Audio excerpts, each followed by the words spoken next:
大家好，这里是冰心讲故事。婆婆骂我儿子1岁不会穿衣服穿鞋，说我老公1岁的时候全都会了，是我没把孩子教好。我反手给了老公一耳光。你1岁都会穿衣服穿鞋了，现在30多岁起床连被都不叠，你欺负我啊！婆婆急了，你打我儿子干嘛？我笑笑，你生气你也抽我儿子呀？今天刚出门回来，就看见婆婆张兰对着我刚满1岁的儿子骂，你真是个笨蛋，傻蛋，这都1岁了，连自己穿衣服、穿鞋、刷牙洗脸都不会。再看看你爸爸，1岁的时候穿衣服、穿鞋什么的都会干了。还是你妈妈最笨，妈妈坏，连我大孙子都教不好，还是奶奶好，奶奶是最好的人。话都说到这份上了，摆明了就是针对我的了。这时老公赵峰也正好进门，我转身反手就给了他一耳光。他被打懵了，捂着脸大叫，你打我干什么？我双手叉腰，你1岁都会穿衣服穿鞋了，现在30多岁起床连被都不叠，你欺负我啊！赵峰急了，谁1岁的时候会干这些啊？我反手又是一巴掌，怎么的，骗我是吧？刚才你妈都说你1岁的时候都会了的，你还敢顶嘴，是不是你妈没把你教好啊？一旁的张兰急了，沈小雅你干什么啊？我揉揉手，一脸无辜，妈，您刚才教育我儿子时，我可没敢说话啊。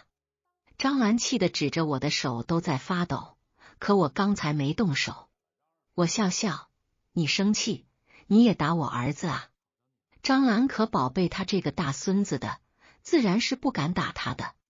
我抱起儿子，拿着玩具哄他玩。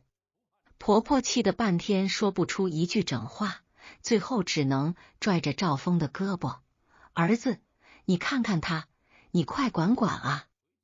我抢在赵峰之前开口，生气就回自己家啊，反正当初也不是我求着你过来看孩子的。当初我和赵峰商量，想请一个专业的育儿嫂和我一起带孩子。张兰知道以后，连招呼都没打，第2天直接带着行李来我家，说不用浪费那钱，况且外人带孩子她不放心。她说可以帮我们带孩子，等孩子睡了，还能帮忙做饭、做家务。我当时听完很感动，毕竟结婚以来，我们和张兰联系的很少，也没什么婆媳矛盾，我还是很相信她的。没想到才短短几天啊，她就开始露出真面目了。要么教孩子说只要奶奶，要么就说妈妈是大狗，还说妈妈喜欢爸爸，不喜欢宝宝。没想到今天居然更过分。既然她嘴那么贱，那我决定不忍了。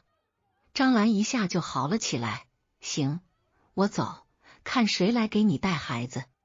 我纠正她，孩子是我和赵峰2个人的，不要只说是在给我带孩子。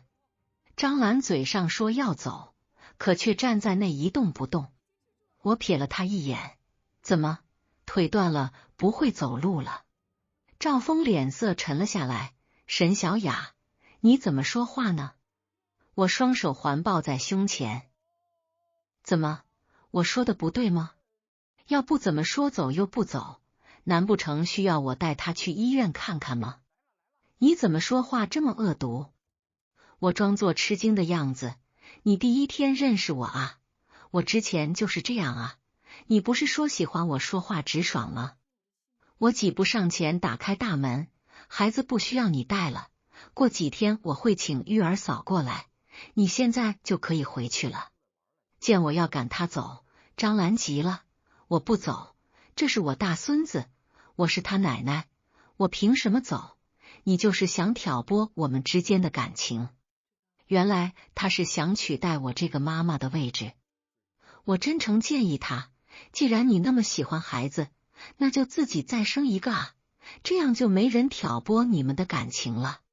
张兰又喊起来，我不走，这是我儿子的家，就是我的家，我想住就住，你凭什么赶我走？我好心提醒他，你大概忘了，我和赵峰结婚时，你根本就没给他买房子，这房子还是婚前我自己买的，跟你们没有半毛钱关系，我让你走，你就得走。你敢？你看我敢不敢？信不信我现在就报警，让警察给你普及一下法律知识？许是被吓到了，张兰的态度软了下来，还关上了门。我的意思是，我还得带孩子了，不能走。我冷笑一声，你没有那么重要，明天赶快走。第二天，张兰不在，我感觉前所未有的身心舒爽，给自己订了一盒小蛋糕，一杯奶茶之后，开始在网上浏览育儿嫂的信息。我正喝着奶茶的时候，张兰回来了。你怎么又回来了？张兰像没听到我说话一样，直接坐到沙发上，拿起一块小蛋糕就吃了起来。你给我放下！我伸手就要去抢，张兰3两下全塞嘴里去了。正好赵峰也回来了，我问他，你不是把他送走了吗？怎么他又回来了？赵峰装糊涂，老婆，昨天这事不都过去了吗？你怎么还提？再说妈是长辈，好心过来帮你一把，你得让着他点。之后他又凑到我耳边小声说，再说昨天你对了他那么半天，我都没帮他，你也该出气了吧？我真是脑子进水了，当初怎么找了这么个人结婚？他以为什么都没说就是帮我了，根本就是窝囊废一个。张兰咽下去以后，噎得拿起我的奶茶又猛喝一大口，接着又拿了一块小蛋糕吃了起来。那是我的东西，我让你吃了吗？张兰把奶茶扔到地上，教训起我来了。你趁我们都不在家，自己吃独食，我还没说你了，你反而说起我来了。我儿子每天在外辛苦挣钱，我在家给你带孩子，你倒好，天天花我儿子的钱享受，买一堆东西。这小蛋糕要吃也是我们吃，轮不到你，你吃就是浪费。赵峰好像有他妈撑腰一样，跟着附和，是啊，老婆，你天天不上班，还花钱大手大脚的，这些你是该省省，给我和妈吃。我头一回见到一个大男人跟女人争嘴吃蛋糕的，真是开了眼了。见我没说话，张兰又拿起第3块小蛋糕吃起来，一边吃一边挑衅地看着我，意思是我儿子都在站我这边，看你怎么办。我拿起剩下的小蛋糕，全都拍在了张兰的脸上。你不是爱吃吗？我让你今天一次性吃个够。赵峰大喊，沈小雅，这可是我妈。张兰用手把脸上的蛋糕都弄下来，歇斯底里的大喊，他疯了，儿子他疯了，连我都不放在眼里，你妈惯着你，我可不惯着你。我今天要好好治治你，不然以后更要蹬鼻子上脸了。你也不是我妈，我用得着你惯吗？阿姨，阿姨那2个字，我特意加大了音量。张兰大叫，你妈就是这么教你跟婆婆说话的吗？我笑道，你管呢，那是我妈又不是你妈，你一口一个妈，叫得跟你妈似的。阿姨，张兰变成了尖叫，沈小雅。我当即给闺蜜林欣打电话，让她过来帮我照看一下孩子。我不想惊动我爸妈，毕竟老公是我自己选的，出了事，我不想让他们掺和进来。张兰有点慌，你打电话干嘛？我告诉你，今天就是天王老子来了，也帮不了你。我冲进厨房，拿出一个酱油瓶子，往桌边用力一敲，满地的酱油，玻璃渣碎了一地，我手里拿着一半碎瓶子，指着张兰。张兰吓得脸都白了。你疯了吗？我怎么可能疯？我比任何时候都清醒。赵峰站在旁边，试图让我放下瓶子。沈小雅，你干嘛生这么大的气啊？妈只是心疼我赚钱辛苦，怕咱们存不住乱花钱，她是好心，你没必要这样。见我没有放下的意思，她继续劝说，再说妈说的也没错，你不挣钱，光花钱也不对啊，你不就是想吃蛋糕喝奶茶吗？这样，一会我去给你买，我给你买还不行吗？你先把瓶子放下。我狠狠瞪他一眼，只是因为蛋糕和奶茶吗？你妈已经不是一次嘴贱说不该说的话了，现在我要让她知道嘴贱的后果。赵峰还想说什么，我手里的碎瓶子直指向他，他吓得马上闭了嘴。闺蜜林欣很快就到了，见到我这样子，她一点没被吓到，反而给了我一个安心的眼神，进卧室帮我哄孩子去了。我大喊一声，今天谁敢进卧室动我儿子，就别怪我不客气。赵峰真被我吓得不敢动了。我看着吓得哆嗦的张兰笑了，你不是要治我吗？来啊，我倒是要看看今天你要怎么治我。张兰一动也不敢动。我走进她的房间，把属于她的东西全都扔了出来。张兰气得一边捡一边骂，你个杀千刀的，你扔我东西干什么啊？我不准你动我的东西。我像没听见一样，手里没停下，把张兰柜子里的衣服全都扔到床上，用床单一包，系好了，全都扔到了客厅。你凭什么扔我衣服？这是我家。笑话，脸真够大的，说出这种话。我又在他的柜子里看到了我的护肤品。好啊，你还偷我的东西，我说我的护肤品怎么找不到了？问你的时候你还装不知道，原来就是被你偷了。张兰一副很有理的样子，我拿了怎么了？你天天在家不挣钱，根本不配用这些东西。我真是要笑死了。你知道你儿子一个月才给我多少钱吗？500块钱。我这一瓶护肤品都不止500块钱。张兰疑惑地看着赵峰，你不是说一个月给他5000吗？还跟我哭穷，找我要钱。赵峰支支吾吾，愣是没说上来。张兰瞬间明白过来了，自己被赵峰骗了。行，赵峰，你骗我钱的账我一会再找你算。张兰怕死，听电视里的广告，买了好多保健品，放了半张桌子，每天都按时喝。我拿起保健品就往地上扔，用脚踩。他在门口急得要死，你别动我的保健品，那可是我花好几千买的，你个天杀的啊！好家伙，好几千啊，这么贵，那我更得踩了。你叫我不动我就不动，开什么玩笑？我凭什么听你的？你越不让我动，我就偏要动。你算个什么东西？6！我踩得不解气，还搬起椅子砸。那些保健品就像他的命根子一样，张兰气得差点一翻白眼晕过去。沈小雅，我跟你没完！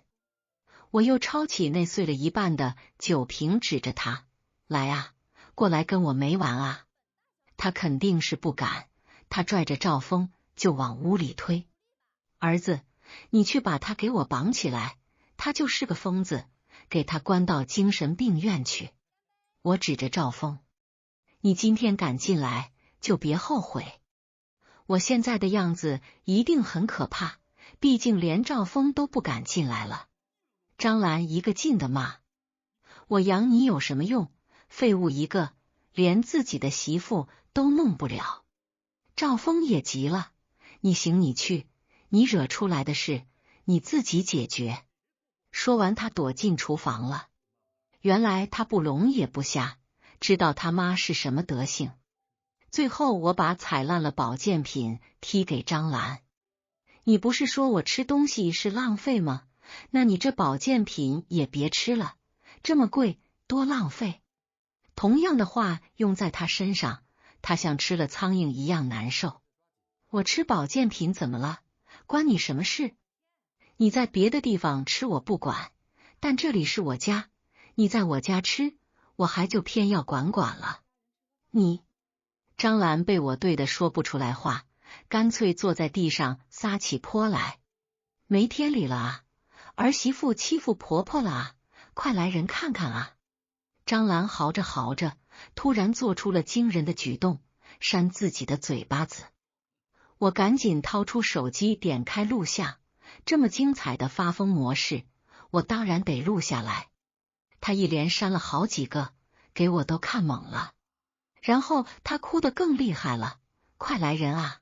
儿媳妇打人了，快救命啊！他这样做就是想让邻居们都听到。既然他说是我打的他，那我可就不能白白被诬陷。我抬起手，左右使劲扇了他2个巴掌，他的脸迅速的红了起来。别说打人是真过瘾啊，尤其是打他这种嘴贱的人。张兰愣了足足1分钟，开始更大声的喊：打人了，救命啊！儿子快出来报警，我要让警察把他带走。赵峰不耐烦的喊：你能别喊了吗？不怕让邻居们笑话啊？我是真被这个疯子给打了啊！赵峰出来，看见张兰脸颊通红。儿子，快报警，报警啊！赵峰还真听他的，报了警。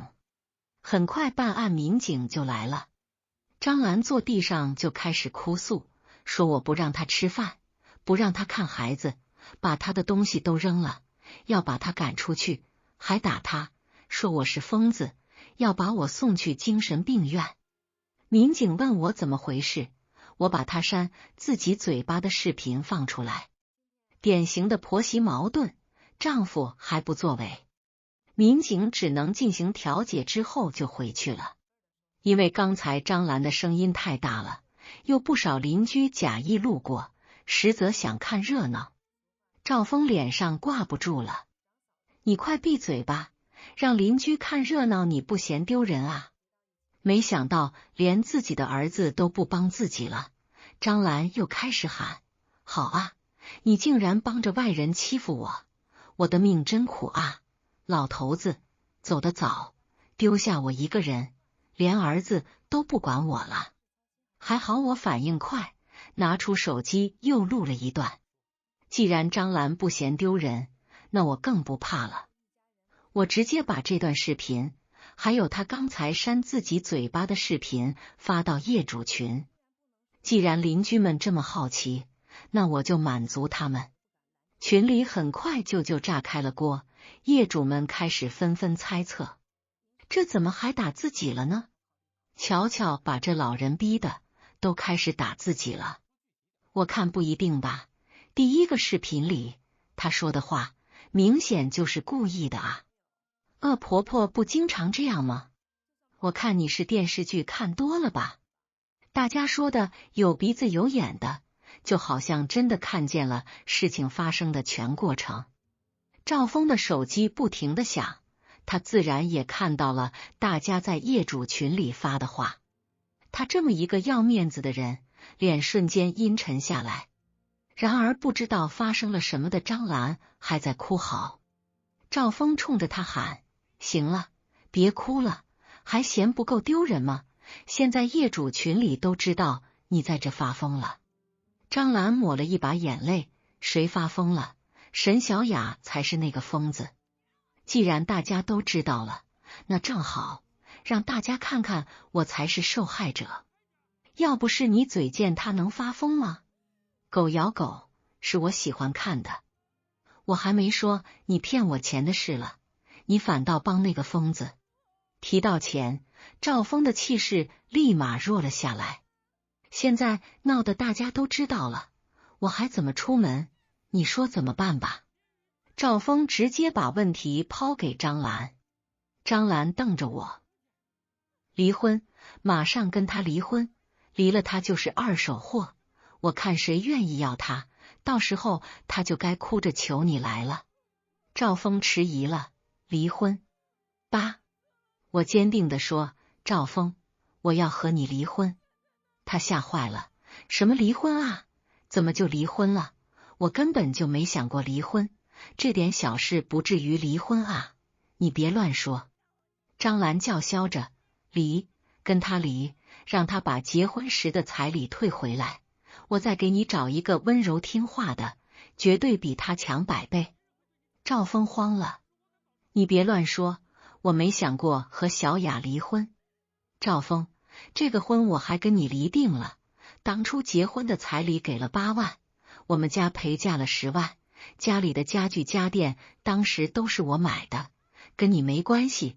那么我给你8万，你给我10万，简单一点，你直接给我2万就行了，然后你和你妈收拾东西滚蛋。赵峰直摇头，不，老婆，我不想和你离婚，你是不是想用这个来气我妈？你直说就行，何必动气，气坏了身子不值得。我让我妈走，再也不在你面前碍眼了，行吗？张兰不同意，我不走，我凭什么走？凭什么给你2万？我告诉你，彩礼和陪嫁都得给我们，是你收拾东西净身出户，我大孙子你也别想带走。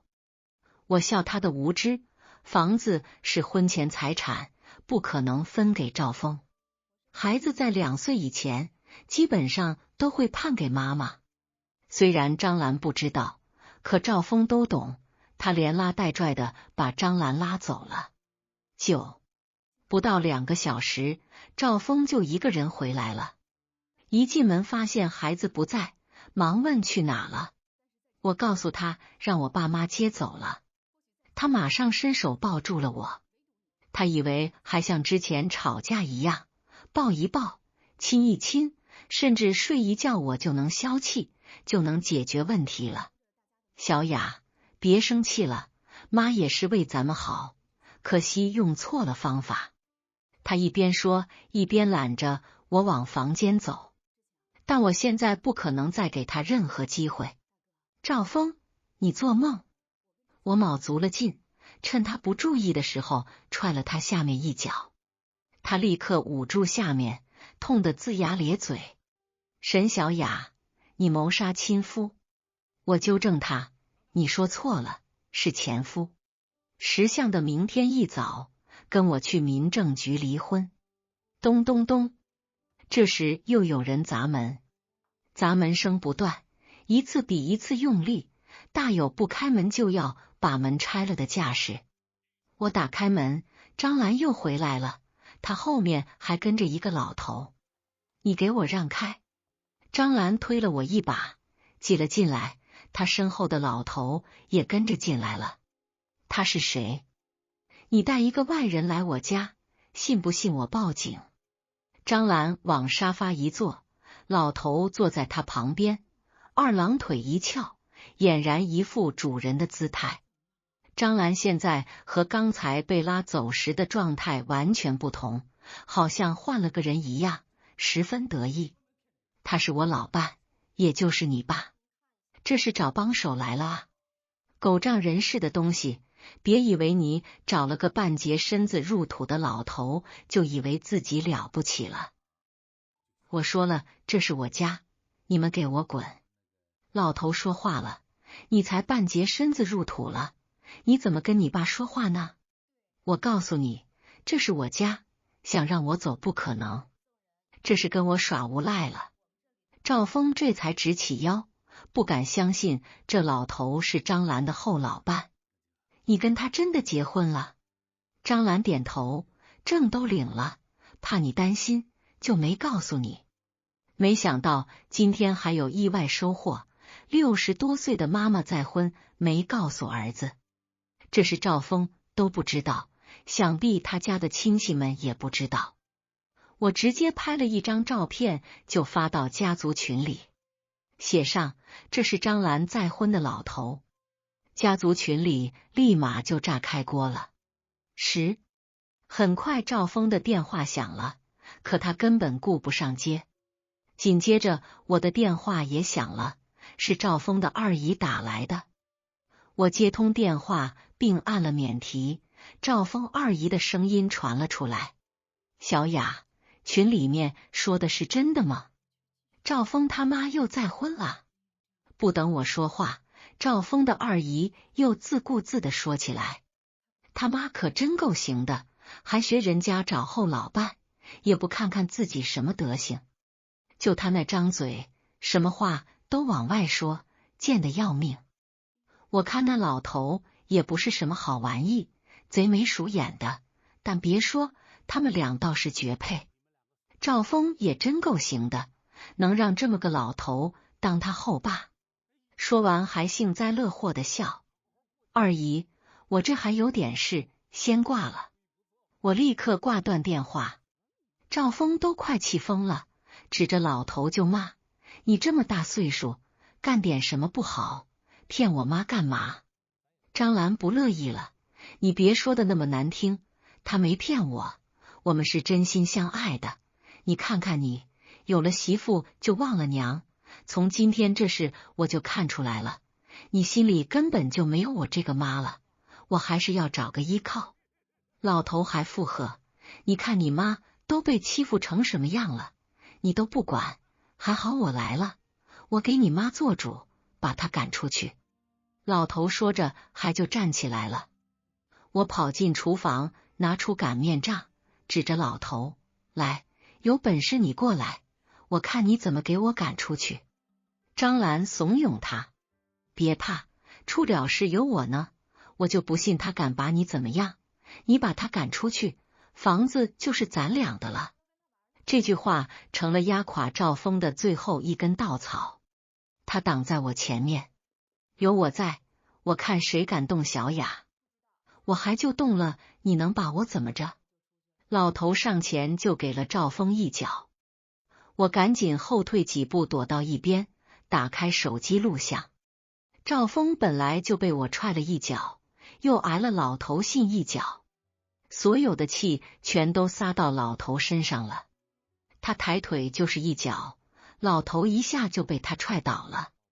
张兰过去就是对着赵峰一通打：你个没良心的，你不管我就算了，还敢打我老伴。他们三个扭打在一起，我在旁边录完全程之后打电话报了警。办案民警一进来，老头躺下地上哎呦个没完：我的腿啊，我的腰，疼死我了。警察同志，我是他爸，他不但不管我，还要把我赶出去，还打我，你们快点给我做主啊！民警一看，又是你们家。我直接就把手机递过去，民警看完视频，调解是肯定的了。可老头不干了，非说是我怂恿的赵峰把他打了，要我赔钱。他倒是真和张兰一样，异想天开啊。赵峰虽然也打老头了，但他下手并不重。我告诉民警，是老头先动脚踢的赵峰，不信可以去医院验伤。老头不服，他打我了，我也要验。张兰嚷嚷：验，让他赔医药费。